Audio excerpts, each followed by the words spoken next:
¿por qué resucitó Jesús el domingo?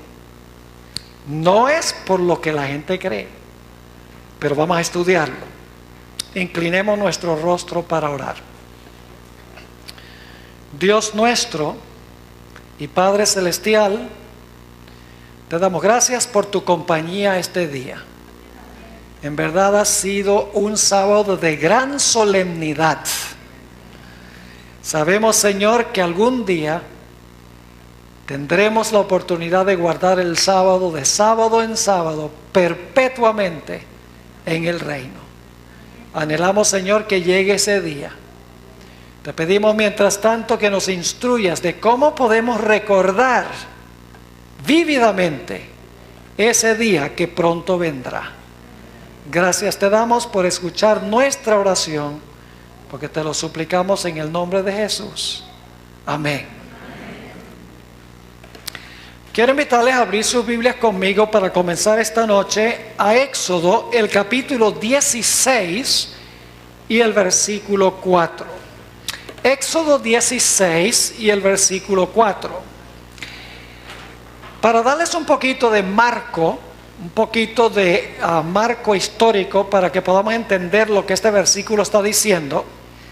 El pueblo de Israel salió de Egipto, cruzó el Mar Rojo, sus enemigos fueron sepultados en el Mar Rojo, cantaron un himno de victoria en Éxodo el capítulo 15, y luego en el capítulo 16 tenemos el relato que especialmente vamos a estudiar en esta noche.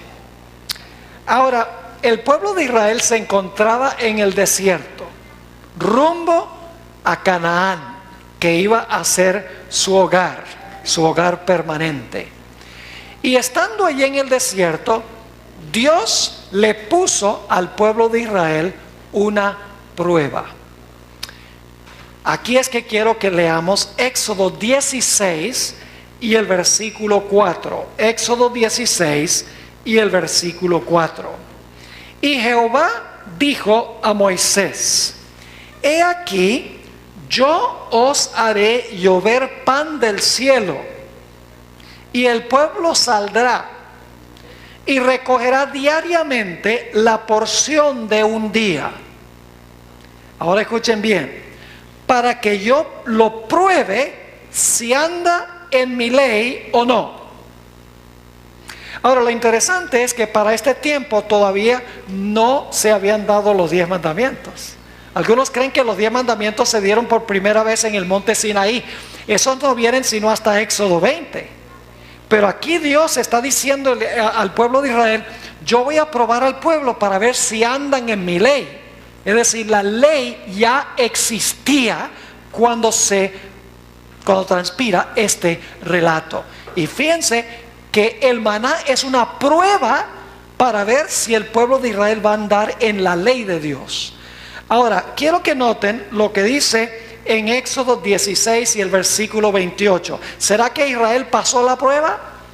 No pasó la prueba, porque Dios había dicho que recogiera maná 6 días a la semana, pero que recogieran el 6º día una doble cantidad de maná para guardar para el sábado. Pero nos dice la Biblia que ellos salieron a buscar maná el sábado y no consiguieron. No pasaron la prueba. Por lo tanto, Dios dice en Éxodo 16 y el versículo 28: ¿hasta cuándo no querréis guardar qué cosa? Guardar mis mandamientos y mis leyes. ¿Tenía Dios mandamientos y leyes antes de que diera los 10 mandamientos? Es claro. Esto es Éxodo 16. Los 10 mandamientos se dan en Éxodo 20. Dios tenía mandamientos y leyes antes. El sábado existía antes que Dios diera el 4º mandamiento, porque Dios prueba a Israel con respecto a si recogía maná el sábado o no. Así que el sábado no se origina con los 10 mandamientos. Existía antes, los mandamientos y las leyes de Dios existían antes que se dieran los 10 mandamientos. Sencillamente Dios decidió mandar a escribir los 10 mandamientos cuando los dio en el monte Sinaí. Ahora, en esta tarde o en esta noche vamos a estudiar algo muy interesante. Quiero comenzar leyendo un pasaje que encontramos en Juan 5. Vayan conmigo a Juan 5 y quiero leer los versículos 39 y 40 y luego vamos a leer los versículos 45 y 46. Juan 5, 39 y 40 y 45 y 46. Aquí Jesús le está hablando a un grupo de judíos. Y quiero que noten lo que Jesús le dice a este grupo de judíos. Escudriñad las escrituras. Una mejor traducción sería: escudriñáis las escrituras. Es decir, el problema es que en el griego el nominativo y el imperativo se escribe exactamente igual. Es decir, puede ser escudriñad las escrituras, que sería imperativo, o podría ser escudriñáis. Ustedes escudriñan las escrituras, que sería el nominativo. Ahora, a mí me parece que cuadra mejor aquí decir escudriñáis las escrituras. Ustedes estudian o escudriñan las escrituras. Ahora fíjense, dice escudriñáis las escrituras. ¿Y por qué escudriñaban las escrituras? Porque a vosotros os parece que en ellas tenéis la vida eterna. ¿Y qué dice Jesús? Y ellas son las que dan testimonio de mí. Pregunta: ¿cuáles escrituras son las escrituras a las cuales se refiere Jesús aquí? ¿El Nuevo Testamento? No había Nuevo Testamento. El Nuevo Testamento se empezó a escribir décadas después que Jesús ascendió al cielo. Es decir, las únicas escrituras que existían cuando Jesús dijo esto eran las escrituras del Antiguo Testamento. Así que Jesús está diciendo aquí claramente que las escrituras dan testimonio ¿de quién? Testimonio de Él. Dice, las escrituras dan testimonio de mí. Y luego Jesús dice, y no queréis venir a mí para que tengáis vida.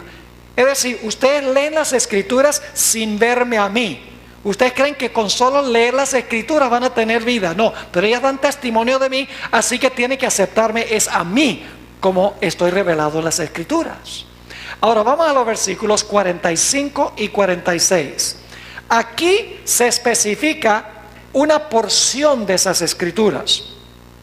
Dice en el versículo 45 Jesús: no penséis que yo voy a acusaros delante del Padre. No crean que yo soy el que los voy a acusar, dice Jesús. Hay quien os acusa, Moisés, en quien tenéis vuestra esperanza. ¿Quién acusaba a esos que estaban escuchando a Jesús? Moisés. Ahora, no significa que Moisés en persona los acusaba, porque Moisés ya no andaba en el planeta en ese tiempo. Quiere decir que Moisés, a través de sus ¿qué? A través de sus escritos. Así que dice: no penséis que yo voy a acusaros delante del Padre. Hay quien os acusa, Moisés, en quien tenéis vuestra esperanza. Y ahora escuchen: porque si creyeseis a Moisés, me creeríais a mí, porque de mí escribió él. ¿De quién escribió Moisés? De Jesús. Saben que muchas iglesias dicen que el Antiguo Testamento tenía que ver con la ley y el Nuevo Testamento la gracia. Que en el Antiguo Testamento tenía que ver con Moisés y los judíos, en el Nuevo Testamento tiene que ver con gracia y con el Señor Jesucristo. Pero aquí dice claramente que las escrituras, específicamente los escritos de Moisés, revelan ¿a quién? Revelan a Cristo Jesús.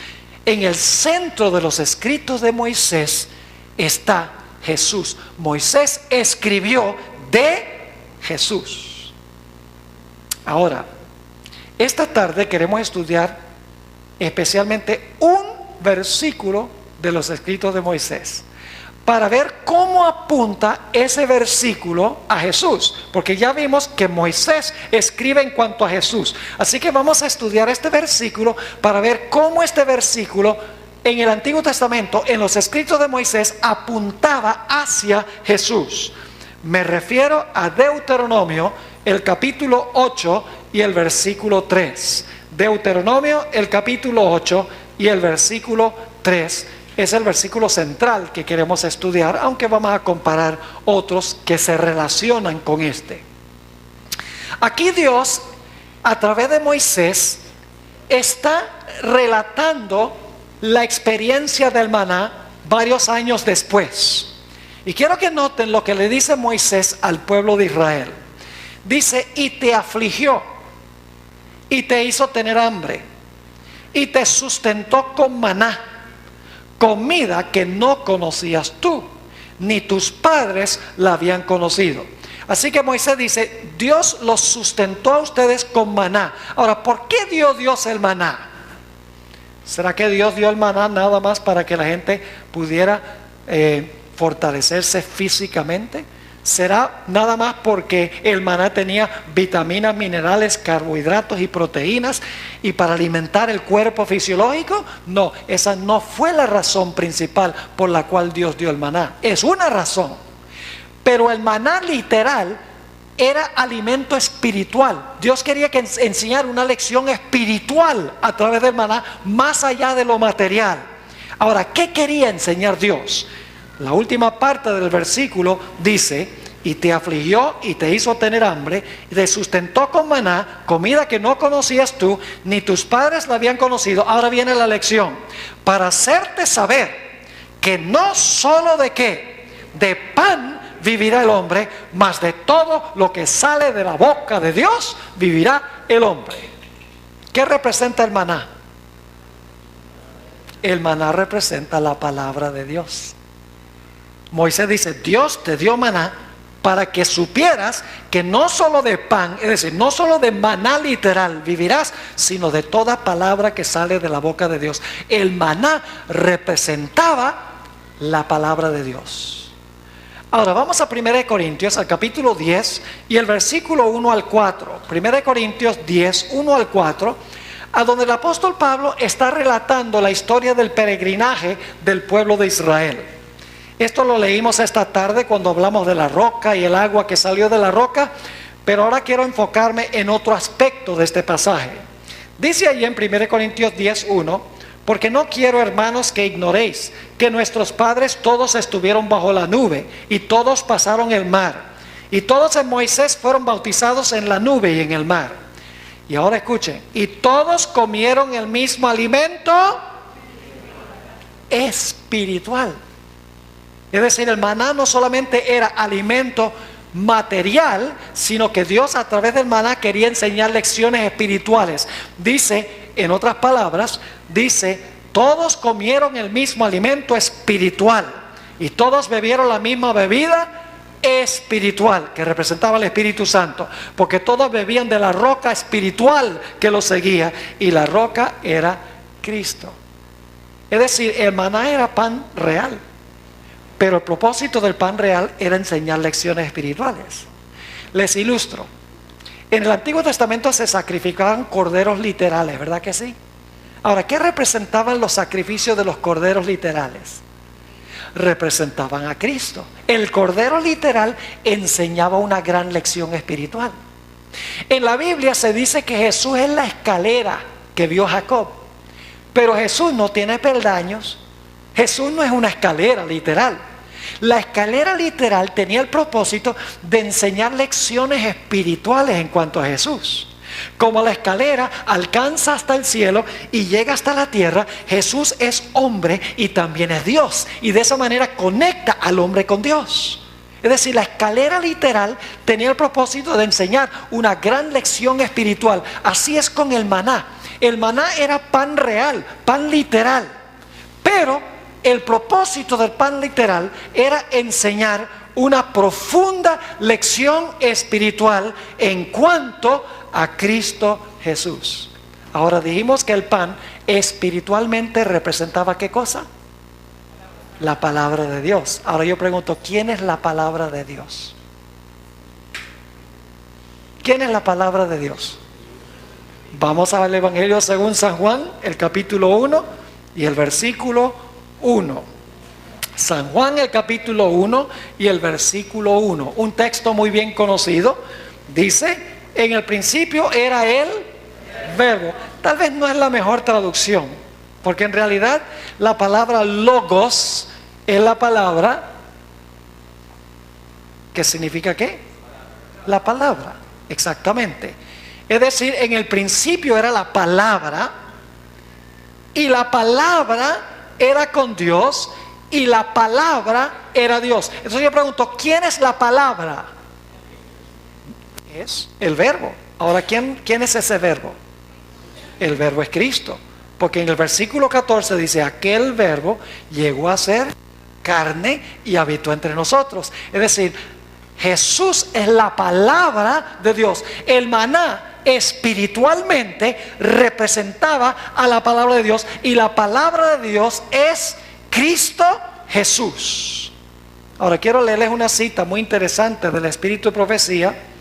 Es una cita que se encuentra en el Comentario Bíblico Adventista, tomo 5, página 1105. Es una cita tremenda. Dice ella, lo que es el habla al pensamiento. Lo que es el habla al pensamiento. Es decir, pensamos y luego ¿qué? Hablamos. Es peligroso hablar y luego pensar. Así hacía Pedro. Hablaba ahora y pensaba, no debería haber dicho eso. Pero aquí dice, lo que es el habla al pensamiento es Cristo con el Padre invisible.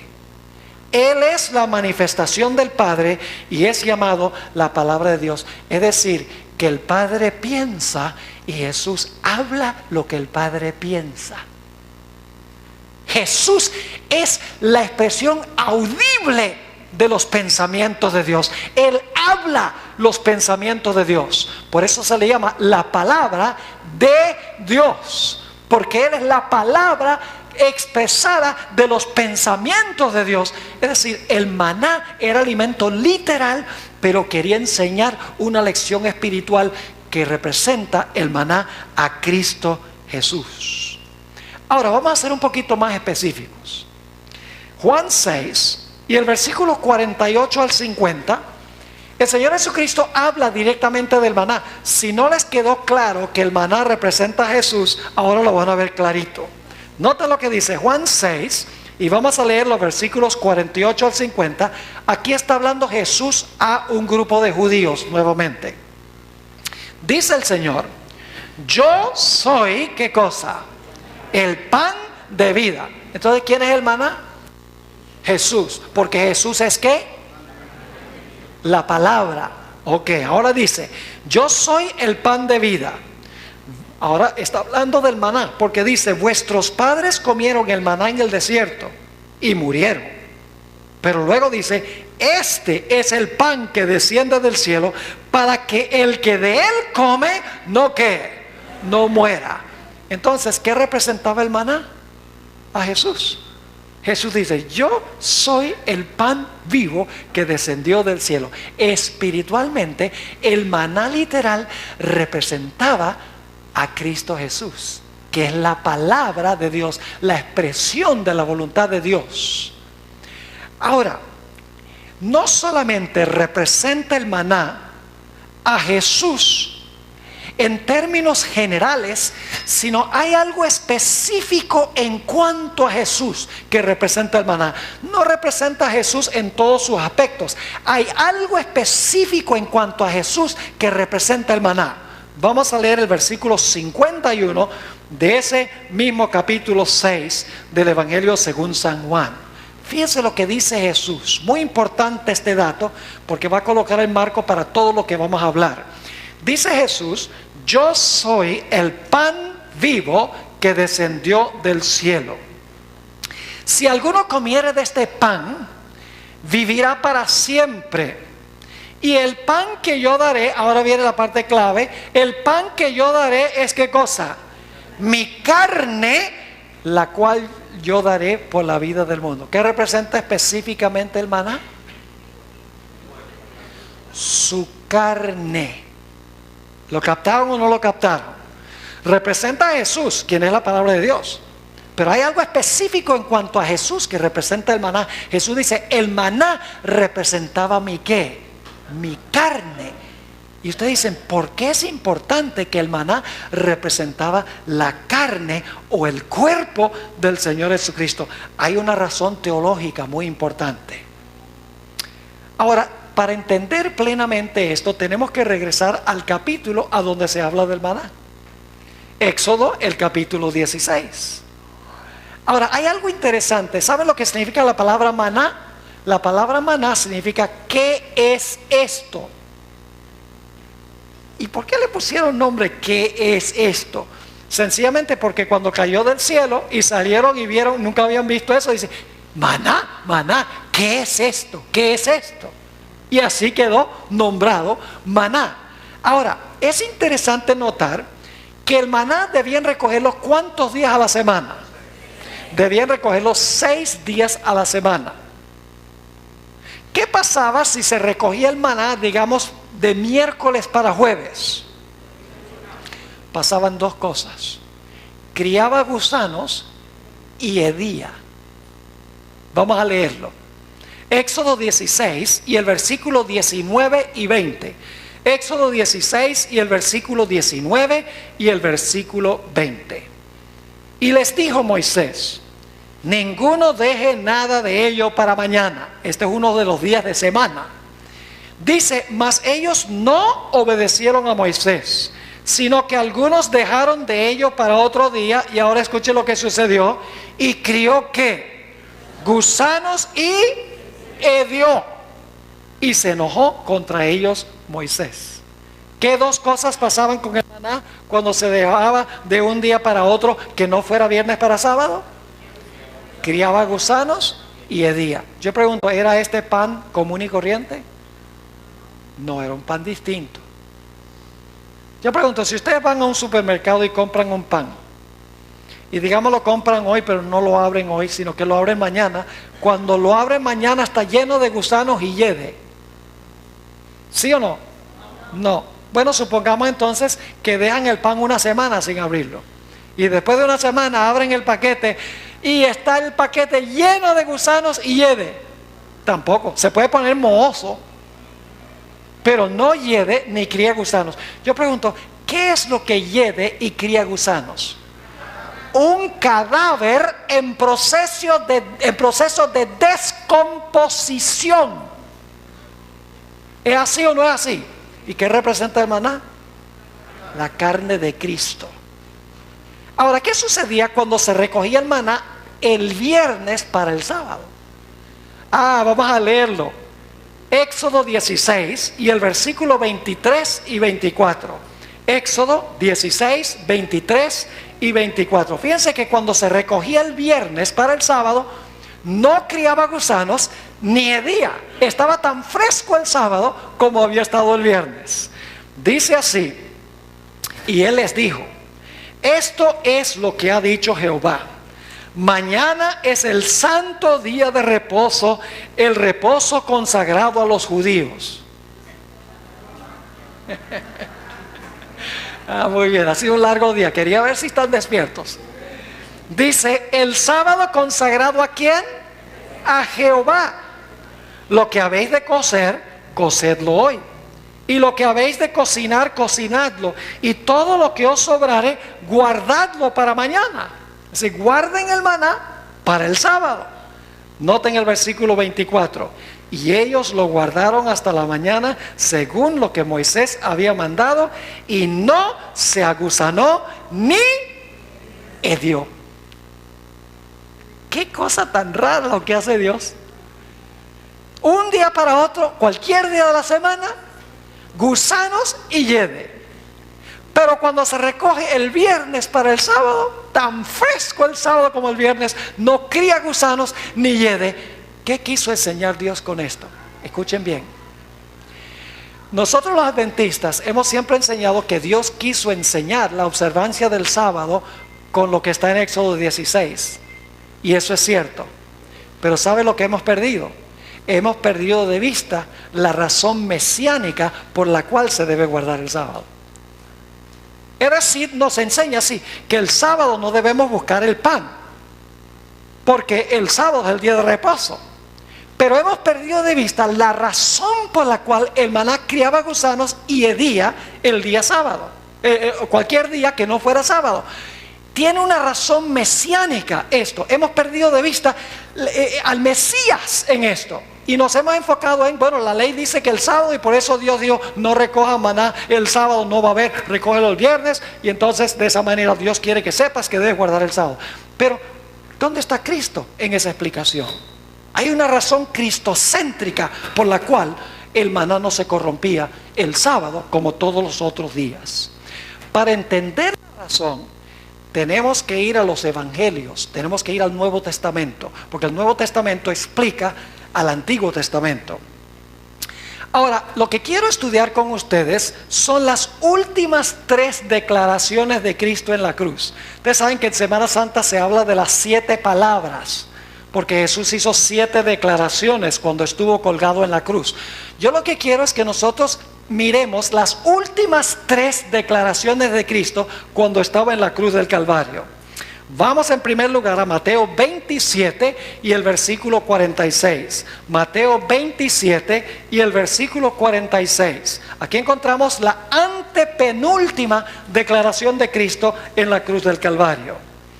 Dice allí, y nos da un dato cronológico muy importante, dice cerca de la hora novena. ¿Era la hora novena todavía? No, cerca de la hora novena. No había llegado la hora novena todavía. Y ustedes dicen, ¿cuándo es eso? Hora novena. Bueno, nosotros estamos acostumbrados a calcular el tiempo las 6, las 9, las 12, las 3 y las 6. Pero en los tiempos bíblicos, las 6 de la mañana era la hora primera, las 9 era la hora tercera, las 12 era la hora sexta, las 3 de la tarde era la hora novena. Y entonces la hora número 12 era las 6 de la tarde, cuando se ocultaba el sol. Es decir, la hora novena era las 3 de la tarde. Era cerca de la hora novena. Todavía no eran las 3. Y hay una razón importante de esto. Y fíjense lo que dice Jesús. Cerca de la hora novena, Jesús clamó a gran voz diciendo, Elí, Elí, lama sabactani. Esto es, Dios mío, ¿por qué me has desamparado? Todavía no era las 3 de la tarde, era cerca de las 3 que Jesús hizo esta declaración. Ahora vamos a mirar la penúltima declaración de Cristo en la cruz. Juan 19 y el versículo 30. Juan 19 y el versículo 30 tenemos la penúltima declaración de Cristo en la cruz. Dice allí, y qué lindo escuchar las páginas de la Biblia. ¿Saben ustedes? A los pastores les gustan 2 ruidos en la iglesia y uno no es el celular. Los 2 ruidos que nos gustan es escuchar las páginas de la Biblia. Para mí es como una sinfonía. Escuchar las páginas de la Biblia volteando. Porque me dice, la gente está buscando los versículos para cerciorarse que si lo que estoy diciendo es verdad. Y el segundo ruido que le gusta a los pastores, aunque sea de vez en cuando un amén.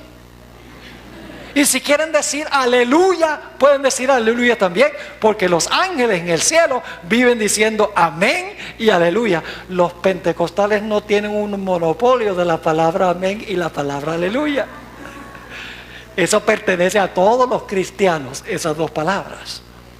Ahora fíjense entonces, Jesús clama. Cuando hubo tomado el vinagre, dice, consumado es. Y habiendo inclinado la cabeza, entregó el Espíritu. Ahora escuchen, da la impresión que esa fue la última declaración de Cristo en la cruz, cuando dijo consumado es. Pero gracias a Dios tenemos 4 evangelios. Y en otro evangelio nos damos cuenta que Jesús dijo una última declaración después de esta. Vamos al evangelio según San Lucas, el capítulo 23 y el versículo 46. Lucas 23, 46. Y quiero que noten aquí qué es lo que dice Jesús de último en la cruz. Dice allí, Lucas 23, 46. Entonces Jesús, clamando a gran voz, dijo, Padre, en tus manos encomiendo mi espíritu. Y habiendo dicho esto, expiró. ¿Cuáles fueron las 3 últimas declaraciones? Dios mío, ¿por qué me has desamparado? Y luego, ¿qué dijo? Consumado es. Y luego la última declaración fue, Padre, en tus manos encomiendo mi espíritu. y murió. Yo pregunto, ¿a qué horas creen ustedes que Jesús murió? A la hora novena, a las 3 de la tarde. Y ustedes dicen, ¿cómo sabe, pastor, que fue a las 3 de la tarde, a la hora novena? Tenemos que ir al Antiguo Testamento. Vayan conmigo al libro de Éxodo, el capítulo 12 y el versículo 6. Éxodo, el capítulo 12 y el versículo 6. Aquí está hablando de la Pascua. ¿Qué representaba el Cordero Pascual? ¿Qué representaba el sacrificio del Cordero Pascual? Representaba el sacrificio ¿de quién? De Cristo. Ahora, ¿a qué horas era inmolado el Cordero Pascual? Vamos a ver. Éxodo 12 y el versículo 6. Hablando del Cordero Pascual dice: y lo guardaréis hasta el día 14 de este mes, que es el mes de Nisan, el primer mes del año religioso judío. Dice, lo guardaréis hasta el día 14 de este mes y lo inmolará. ¿Qué significa inmolará? Significa sacrificar o matar. Dice, y lo inmolará toda la congregación del pueblo de Israel. ¿Cuándo? Entre las 2 tardes. Dice, pastor, 2 tardes. Nosotros los adventistas sabemos de una tarde, que es cuando se pone el sol. De tarde a tarde guardaréis vuestro sábado. Pero aquí dice que el Cordero Pascual era sacrificado entre las 2 tardes. Entonces, si cuando se pone el sol es una tarde, ¿cuál será la otra tarde? Les explico. Entre los judíos, cuando el sol alcanzaba su apogeo a mediodía y empezaba su descenso, y yo sé que el sol no desciende, no venga alguien después y diga, pastor, el sol no desciende, da la apariencia de descender, ¿verdad? Cuando el sol alcanza el clímax o el apogeo y comienza su descenso, ahí esa es la primera tarde, mediodía. Por eso hoy en día nosotros las horas después de las 12 decimos que son las horas de la tarde, exactamente. Es decir, la primera tarde es cuando el sol comienza a descender de su clímax y la segunda tarde es cuando se oculta el sol. Ahora en Israel prácticamente todo el tiempo el sol se oculta alrededor de las 6 de la tarde. Ahora yo pregunto, ¿qué hora sería entre mediodía y las 6 de la tarde? Las 3 de la tarde murió nuestro Señor Jesucristo, exactamente a la hora novena. Su antepenúltima declaración fue cerca de la hora novena. Cuando dijo consumado es, más cerca de la hora novena. Y cuando dijo, Padre, en tus manos encomiendo mi espíritu, fue exactamente la hora novena. A las 3 de la tarde el Señor Jesucristo murió. Ahora, el Cordero fue sacrificado a las 3 de la tarde, pero escuchen bien, el Cordero Pascual había que prepararlo para celebrar la fiesta de pan sin levaduras, para que el pueblo se comiera al Cordero. Los judíos tenían que lavar el cordero que había sido sacrificado, y entonces las instrucciones eran que tenían que asar el cordero entero. Y usted dice, pero pastor, ¿por qué asaban el cordero entero? Porque el sacrificio de Cristo fue un sacrificio total y completo. Se dio todo por la salvación del hombre.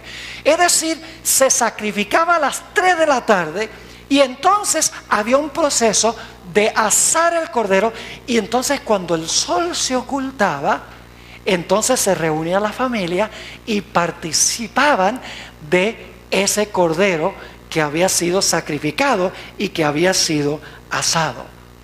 Ahora, el Señor Jesucristo murió a las 3 de la tarde, pero yo pregunto, ¿fue necesario hacer mucho para prepararlo para la sepultura? Claro que sí. Déjenme explicarles todo lo que tuvo que suceder con Jesús en preparación para su sepultura. Porque en la sepultura de Jesús vamos a encontrar que es lo que representa el pan sin levadura, es la sepultura del Señor Jesucristo. Y en unos momentos le voy a explicar por qué razón. Ahora, a Jesús primero tuvieron que ir a pedir el cuerpo de Jesús a José de Arimatea. Eso hubiera tomado tiempo. Luego era necesario bajar el cuerpo del Señor Jesucristo. Luego hubiera sido necesario lavar el cuerpo del Señor Jesucristo. Luego hubiera sido necesario embalsamar o envolver en los lienzos el cuerpo de Cristo. Hubiera sido necesario transportarlo al lugar de su sepultura. Y era necesario colocarlo dentro del sepulcro y luego rodar la piedra enfrente de la entrada. Eso hubiera tomado un tiempo considerable.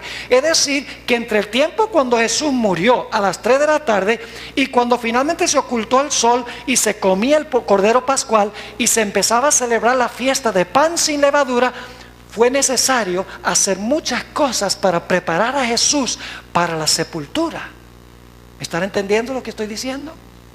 Pero yo pregunto, cuando el sol se ocultó, ¿el Señor Jesucristo estaba descansando en el sepulcro?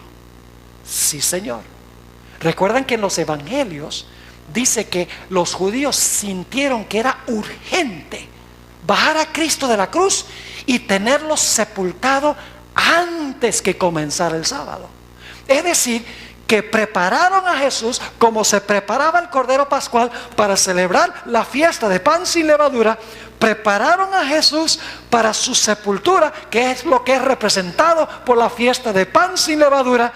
Pero antes que comenzara el sábado, Jesús estaba en el sepulcro. Ahora vamos a estudiar la secuencia de los días para que tengan esto claro. Vayan conmigo a Lucas 23 y el versículo 54 hasta el versículo 56. Lucas 23, 54 hasta el versículo 56. Quiero que noten la secuencia de días entre cuando Jesús murió, cuando Jesús fue sepultado y cuando Jesús resucitó. Es muy importante esto. Dice en Lucas 23, 54 lo siguiente: era día de la preparación y estaba para comenzar el día de reposo. ¿Qué día murió Jesús? Era el día de preparación y estaba por comenzar, ¿qué cosa? El sábado. Quiere decir que Jesús murió ¿cuándo? Un viernes. ¿A qué horas? A las 3 de la tarde. ¿Cuándo se preparó el cuerpo de Jesús para la sepultura? Por un periodo de 3 horas antes de que se ocultara ¿qué? El sol. Ahora sigamos leyendo. Dice allí: era el día de preparación y estaba para comenzar el día de reposo. Y las mujeres que habían venido con él desde Galilea siguieron también y vieron el sepulcro y cómo fue puesto su cuerpo. ¿Cuándo fue puesto su cuerpo en el sepulcro? El viernes. Todavía estamos hablando aquí de viernes. Dice, vieron el sepulcro y cómo fue puesto su cuerpo. Y ahora fíjese lo que dice: y vueltas prepararon especies aromáticas y ungüentos y descansaron el domingo conforme al mandamiento. Ah, muy bien, dice, reposaron el sábado conforme al mandamiento. Entonces, ¿qué día fue que Jesús reposó en el sepulcro? El sábado. ¿Y qué estaban haciendo las mujeres fuera del sepulcro? Y también los discípulos, aunque la Biblia no lo dice directamente, siendo judíos se entendía qué estaban haciendo. ¿Qué estaban haciendo los que estaban fuera del sepulcro? Estaban reposando también. Jesús reposaba adentro, mientras que los que estaban afuera estaban reposando el sábado también. Ahora, ¿cuánto tiempo permaneció Jesús en el sepulcro? ¿Permaneció Jesús en el sepulcro todo el día sábado? ¿Reposó todo el día sábado? Es el único día que reposó completo, porque el día de su muerte fue un día parcial, el día de su resurrección fue un día parcial, pero el cuerpo de Jesús en el sepulcro reposó las 24 horas en el sepulcro, mientras sus seguidores estaban reposando afuera del sepulcro. Y luego yo pregunto, ¿qué día resucitó Jesús? Dice claramente que resucitó muy temprano, el primer día de la semana. ¿Tiene la cronología clara? Viernes muere, lo preparan durante las 3 horas, cuando se pone el sol está sepultado.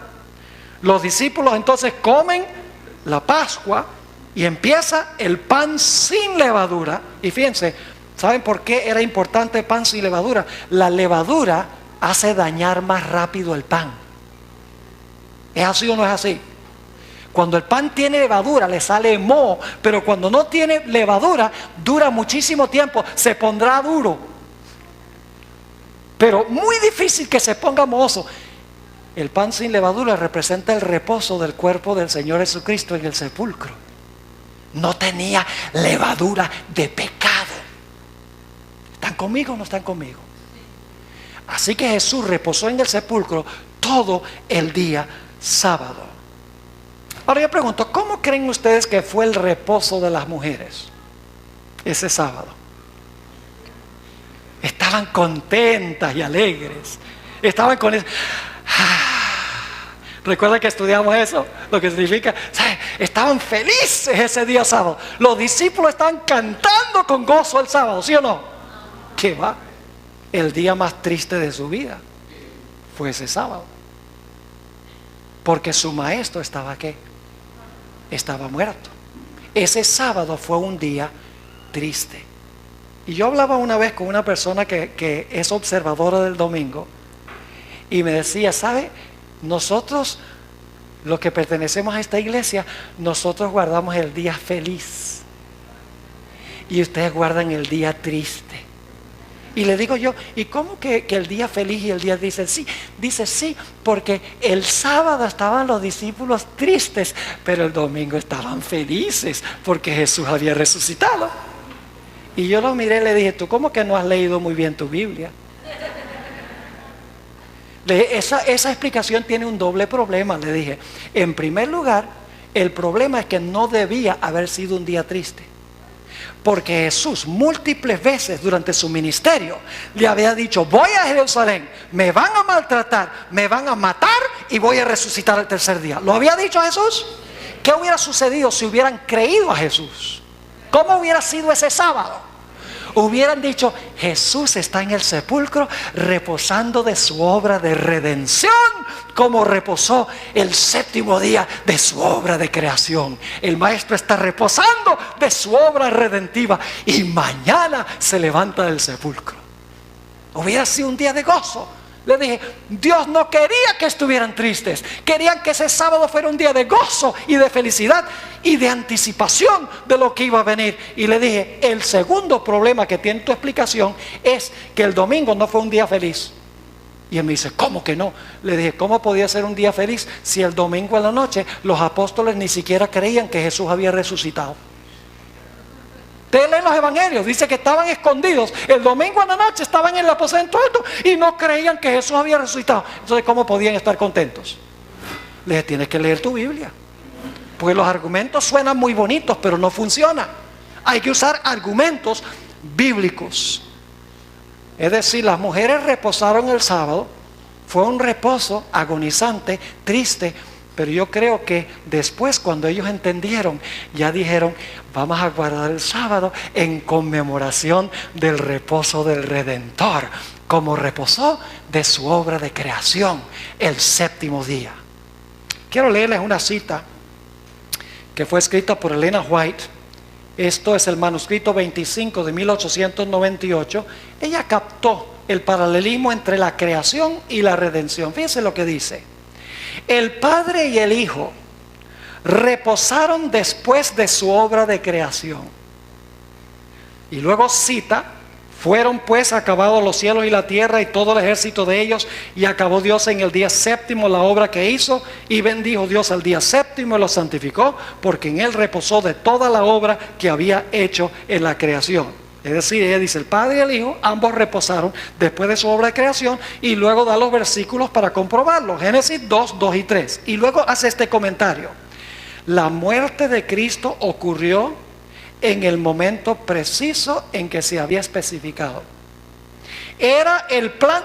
¿Saben que algunos adventistas están enseñando que Jesús fue crucificado el miércoles y resucitó el sábado? Eso están enseñando. Y hay otra persona adventista muy influyente, es una médica, que está enseñando que los 3 días y las 3 noches empiezan el martes en la noche, cuando Judas hizo el convenio para entregar a Jesús, y que Jesús resucitó el viernes enseguida después de la puesta del sol.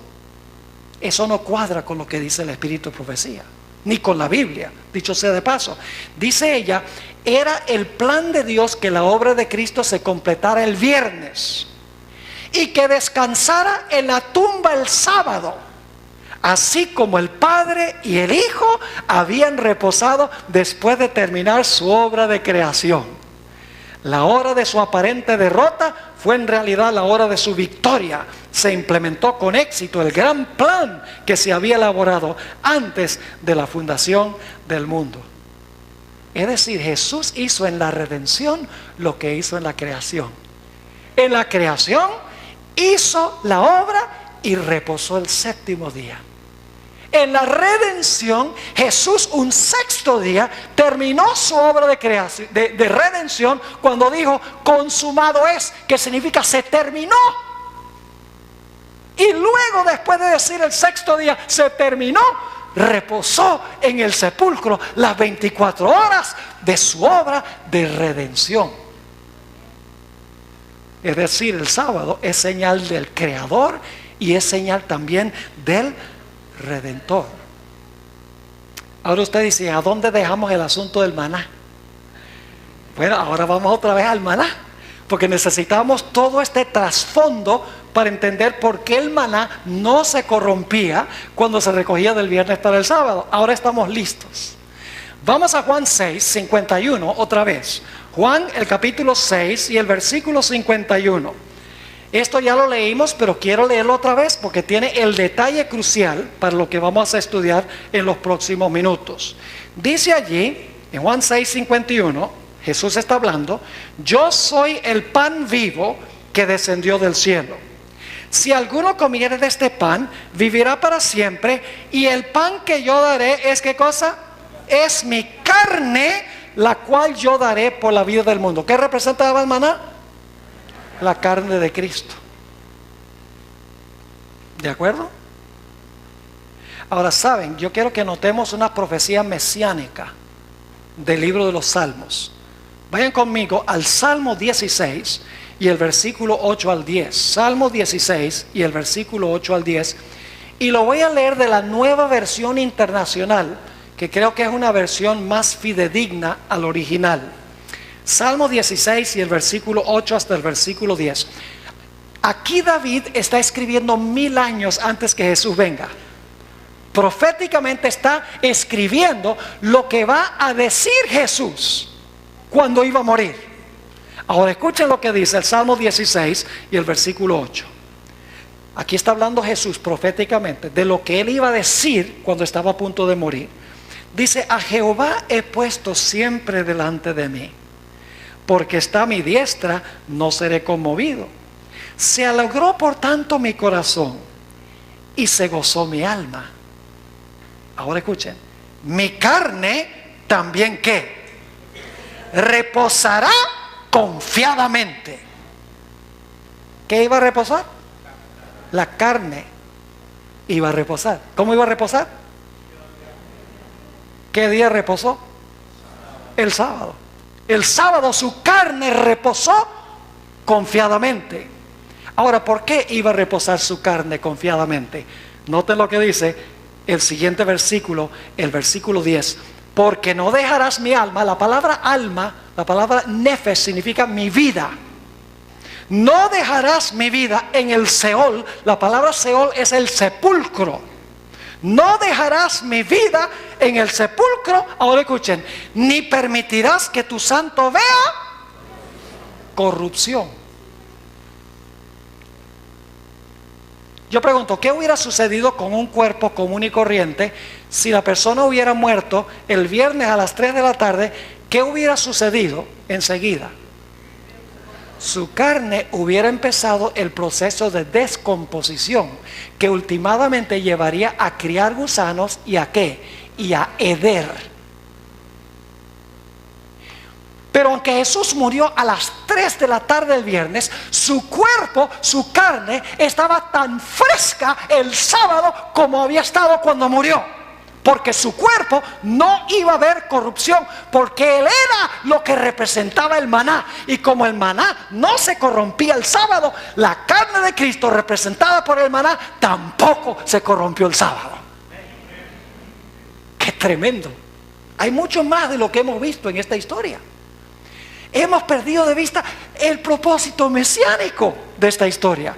La razón de guardar el sábado es para conmemorar que el cuerpo de Cristo descansó en el sepulcro confiadamente, porque su carne no iba a haber corrupción, no iba a empezar el proceso de criar gusanos y de heder, porque él era lo que el maná representaba.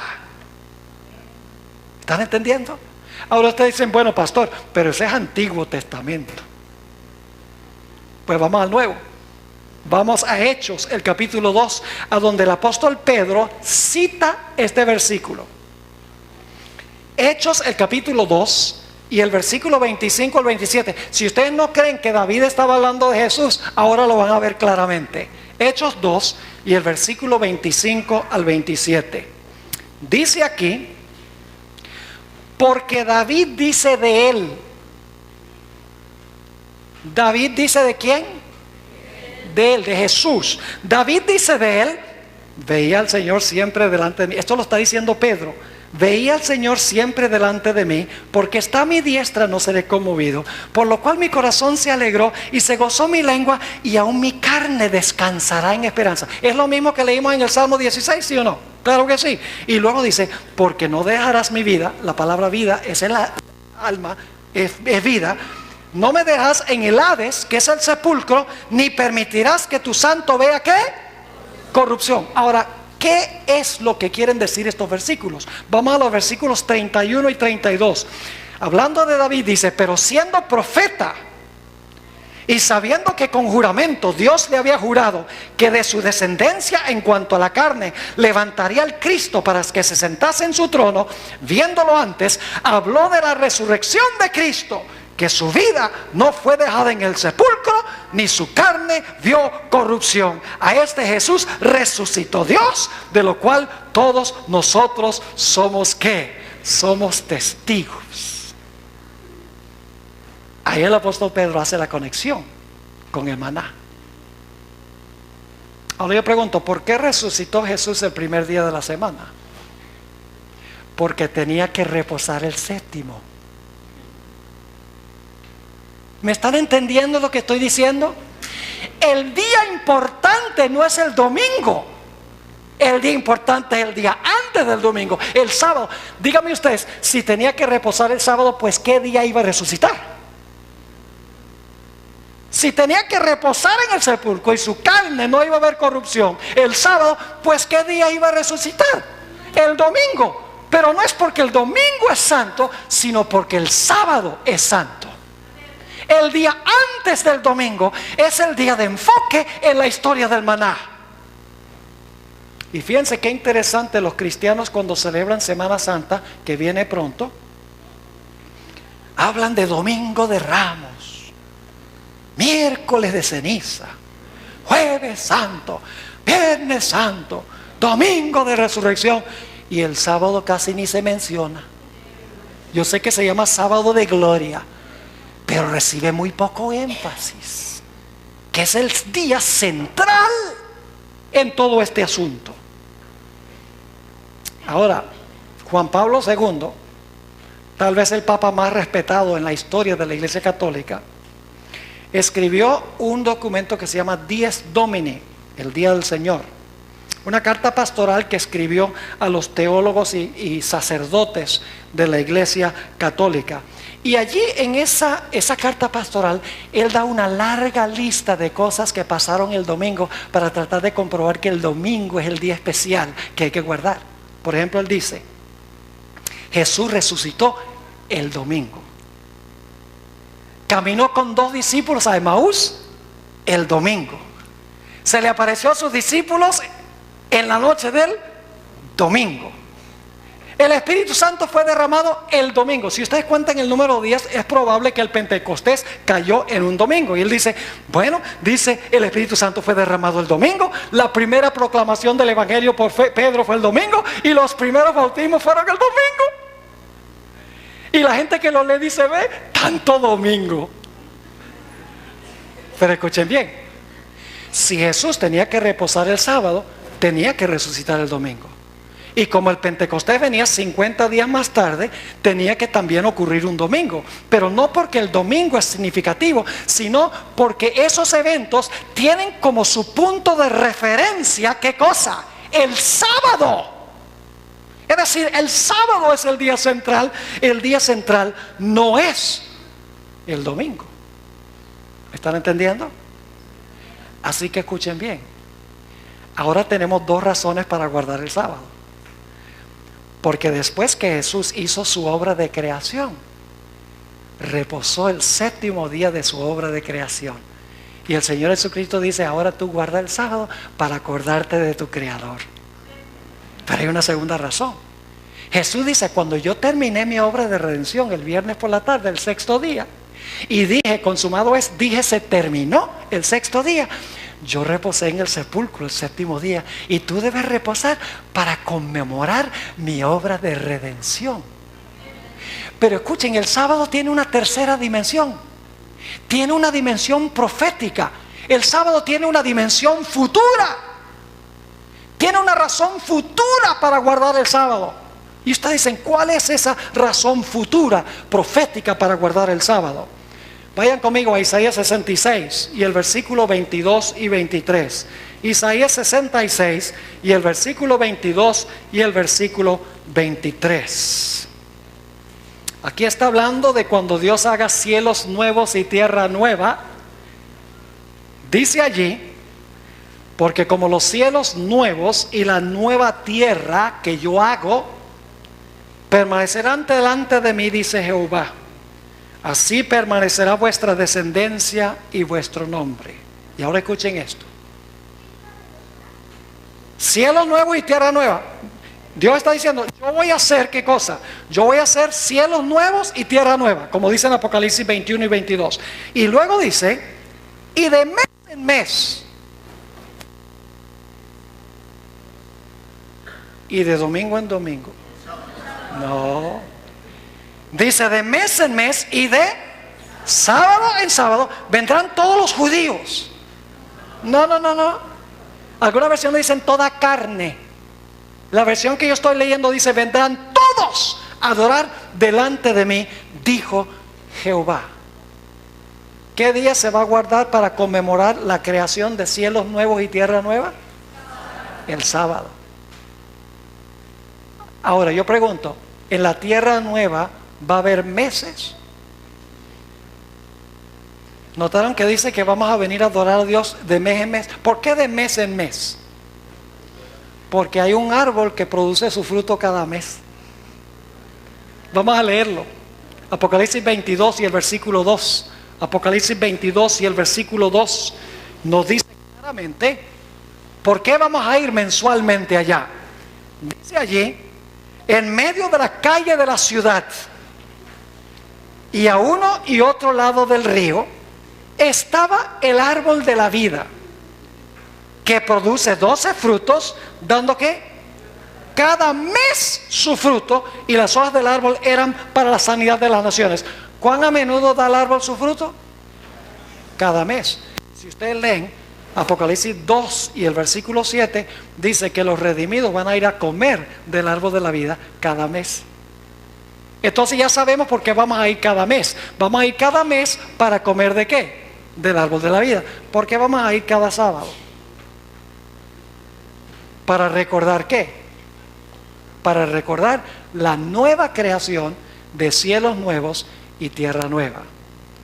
Ahora quiero compartir con ustedes esto. ¿Saben lo que dice Juan Pablo II en su carta pastoral Dies Domini? Él dice que cuando se acabe todo, va a haber un domingo eterno, que vamos a observar eternamente un domingo, dando la impresión de que no va a haber un ciclo semanal, ni va a haber un ciclo mensual, ni va a haber un ciclo anual. Ahora escuche, eso no es bíblico. Porque si la Biblia dice que va a haber meses, tiene que haber años. Y tiene que haber días. Si va a haber semanas, definitivamente tiene que haber días. Porque dice que vamos a ir de sábado en sábado y de mes en mes. Quiere decir que sí va a haber en la tierra nueva ciclos de tiempo. Va a haber meses y va a haber días y va a haber semanas. Claramente, según la Biblia, va a haber estas cosas. Pero algunos dicen, pero pastor, ¿acaso la Biblia dice que no va a haber sol ni luna? ¿Cómo puede haber meses sin luna? ¿Cómo puede haber días y semanas sin sol? Lo que pasa es que la gente no lee con cuidado la Biblia. Vamos a buscar ese texto, Apocalipsis 21 y el versículo 23. Apocalipsis 21 y el versículo 23.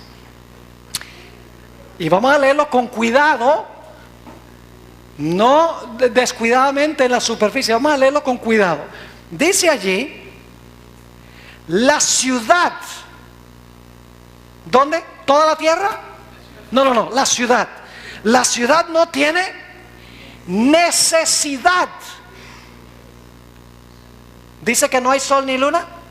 No, dice en la ciudad no tiene necesidad de sol ni de luna que brillen en ella, porque la gloria de Dios la ilumina y el Cordero es su lumbrera. En la ciudad no se necesita sol ni luna. No se necesita sol ni luna. Les doy una explicación para que puedan entender. Hoy fue un día, por lo menos en la mañana fue un día radiante, con mucho sol. Quiero que ustedes se imaginen que un día radiante, yo tengo en la mano una linterna y prendo la linterna y me pongo a caminar con la linterna por el centro de Buenos Aires. ¿Qué clase de reacción creen ustedes que causaría eso? La gente diría, este individuo necesita estar en un manicomio. Yo pregunto, la linterna está prendida, ¿se ve la luz de la linterna en el suelo? ¿Por qué? Porque el sol es mucho más brillante. Pero la linterna está y está prendida. En la ciudad, aunque hay sol y luna, no hay necesidad, porque la gloria de Dios deslumbra la luz del sol y de la luna. Vamos a nuestro último texto, Isaías 24:23, a donde se explica esto, de que sí va a haber sol y luna, porque va a haber meses, y va a haber días, y va a haber años allí, va a haber tiempo sin fin. Escuchen, la eternidad no es ausencia de tiempo, la eternidad es tiempo sin fin.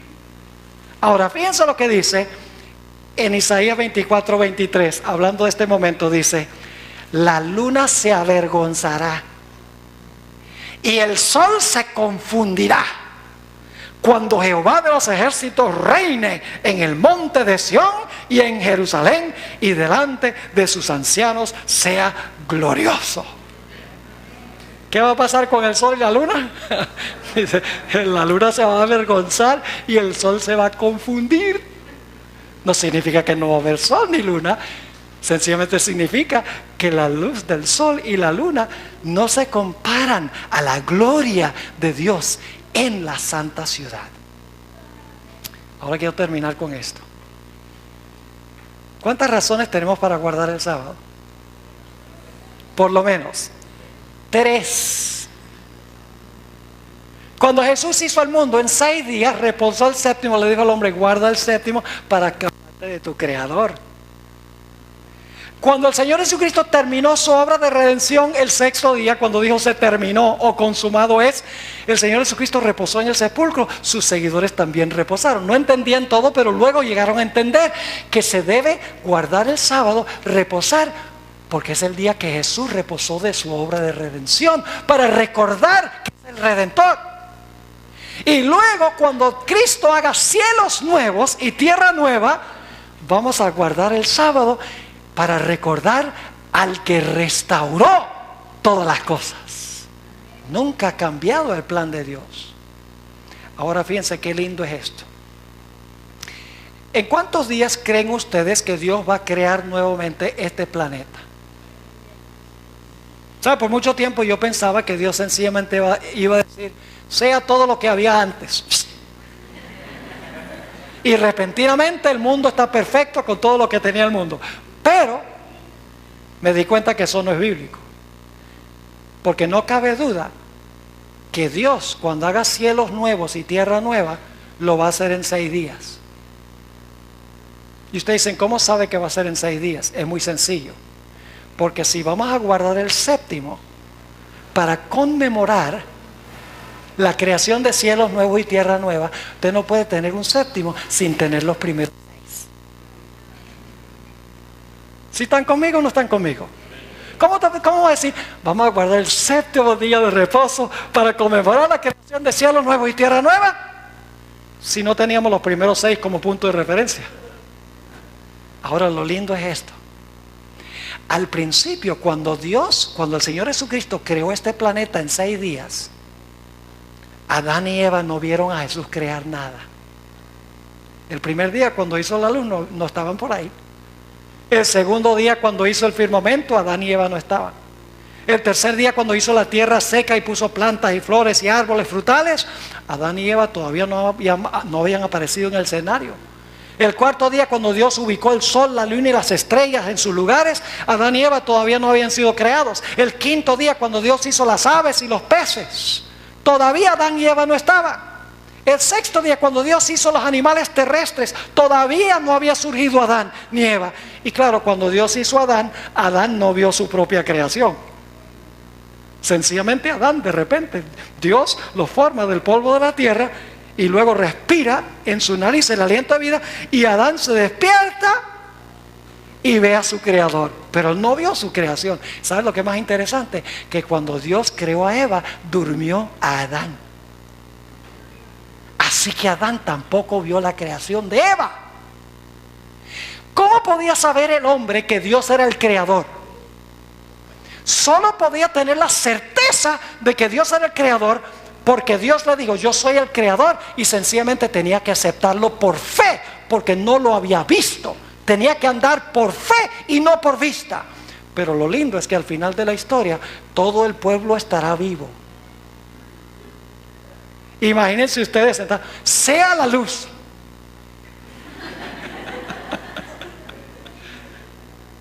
Sea el firmamento. Testigos oculares.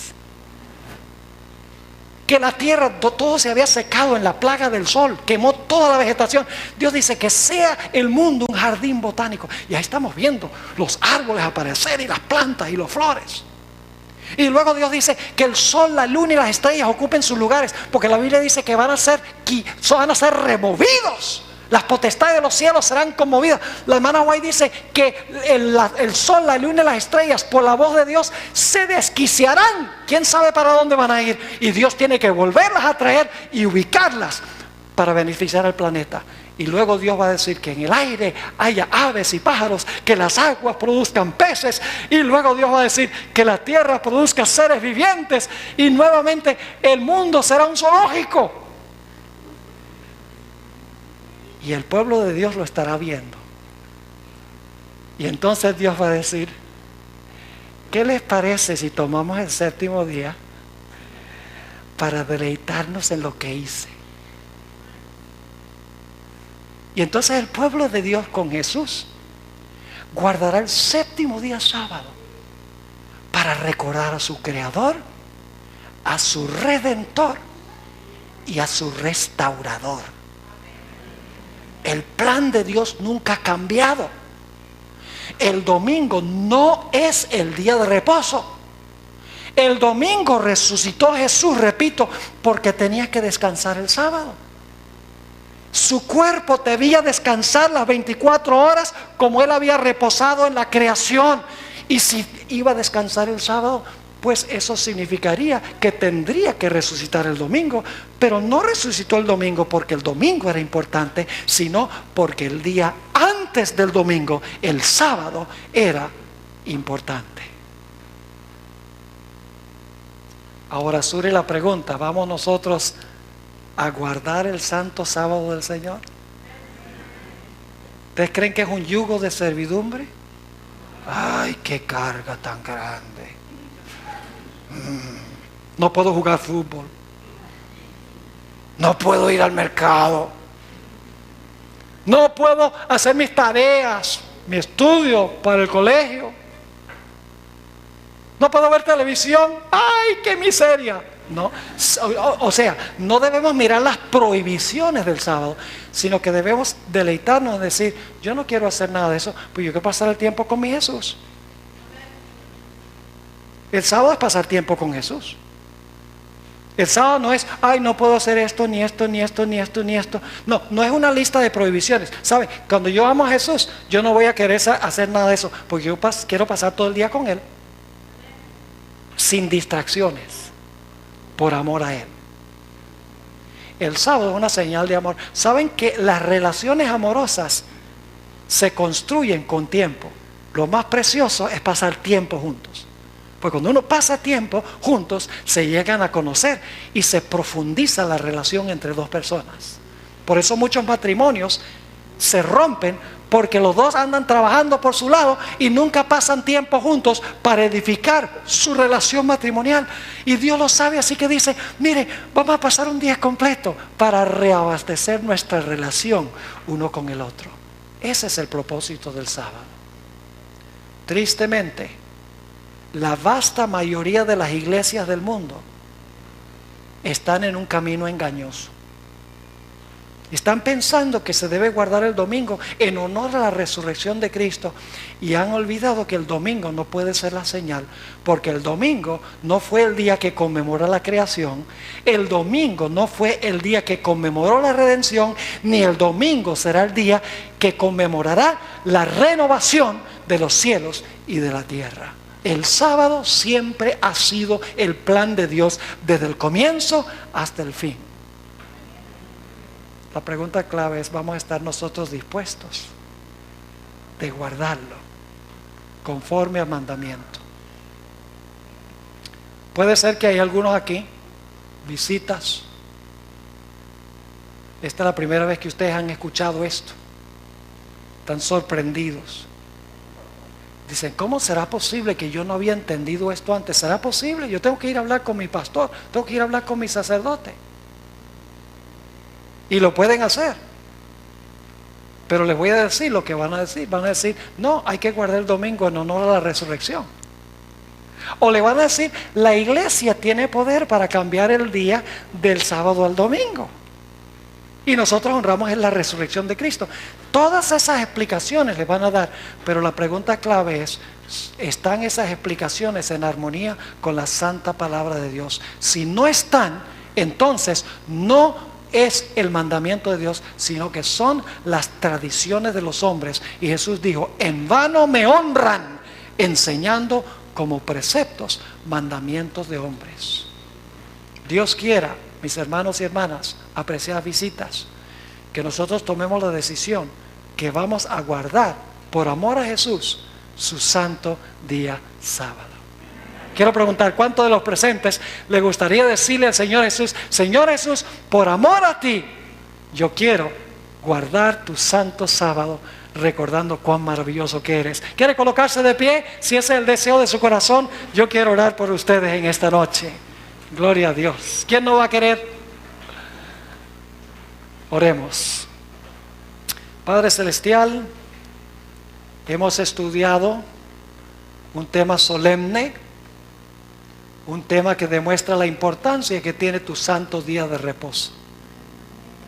Te damos gracias, Padre, porque no solamente nos diste bienes materiales durante los primeros 6 días, sino que nos das de tu precioso tiempo, para que podamos pasar ese tiempo contigo. Te pido, Señor, que nos ayudes, ahora que entramos en una nueva semana, a tener como nuestro enfoque el próximo sábado, que miremos con ansiedad que llegue el momento del sábado, para pasar ese tiempo con Jesús. Ayúdanos a guardar tu santo día, como tú quieres que lo guardemos, no por obligación, sino porque te amamos tanto. Te pido, Señor, por las visitas que hay en nuestro medio. Esto es sorpresivo, estoy seguro, para ellos, si no lo han oído antes. Te ruego, Señor, que tu Santo Espíritu hable a su conciencia, hable a su mente y su corazón, y que a pesar de los posibles obstáculos, familia, lo que diga la iglesia, lo que diga el ministro, el trabajo, que tengan la valentía de decirle sí al Señor Jesucristo.